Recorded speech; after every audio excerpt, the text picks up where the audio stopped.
first I want to start with the Tyga boxes because this is going to be the main mechanics of what y'all are going to be doing. So these are specifically designed for office moves.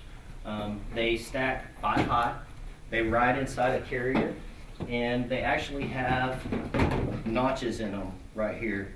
So they're all kind of designed to sit down inside of one another, and they are also designed to be 5 high. So we don't want stacks of 3, we don't want stacks of 2, they all got to be 5 high. A couple main things that you want to remember when you're packing your Tygas. You want to put your label on the end of the Tyga. You don't want it on the top of the Tyga or on the side of the Tyga. We want it on the ends of the Tygas. Couple reasons. It's hard to find when they're stacked on top if you put it on the lid. So we would also like to see that they're uniform, all on one side. So that when we're distributing them over at the new location, we can see which cubicle it goes to, and then if we need to pull 1 or 2 of them off and set them in a cubicle, that's fine. It is okay to put multiple Tygas for different locations on the same carrier too. We want to make sure we utilize the 5 high strategy on these Tygas. Basic Tyga operation on the lids, you're going to find they have a file hanger that's attached on the outside edge of each lid. You just lift up on one corner, and you may have to kind of push it from the back to get the file hangers out. They just slide out. And then inside the Tyga, you've got some notches. You've got a letter, which is the 2 inside, and then you've got a legal, which is the 2 on the outside. And they just drop in here. And they accommodate file hangers of letter or legal size. You don't have to use these either. You can put files down inside if they don't fit for whatever reason, or if they're oversized, or if you have larger documents out the sides, you can turn them the other way and stack them in here as well. The basic operation of a Tyga is fill it as full as you can get it, but we don't want this scenario. The lids need to ride flush. They need to shut. They also have locations for security seals. So we can get zip ties, or we can look into security seals if need be, David. But they do lock. So that's the basic operation of a Tyga.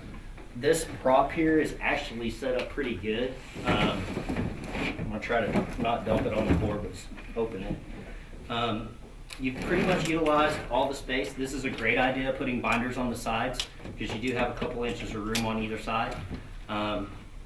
Basic Tyga, I mean, this one's set up pretty good. If you're going to put coffee mugs or anything like that, you might want to think about putting it towards the top of the Tyga. Don't put it in the bottom of the Tyga.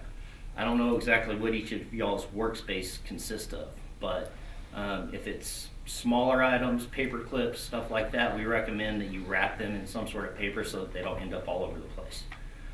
And we can get some paper out here as well. Does anybody have any questions about the Tygas? Okay.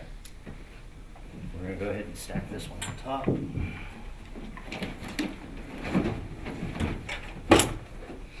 One more just tidbit of information if y'all are going to be moving these around internally, which you will be.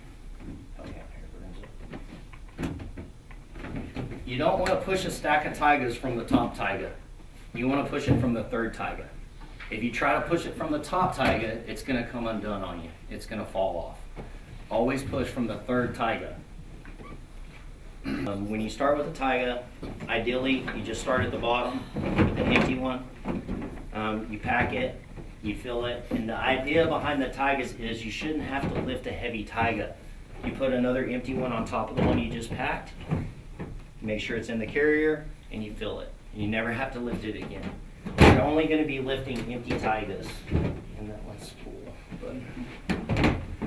But, so we like to say stack as you pack. And the principle behind it, and the whole reason why we recommend it, is so that you don't have to lift any heavy boxes.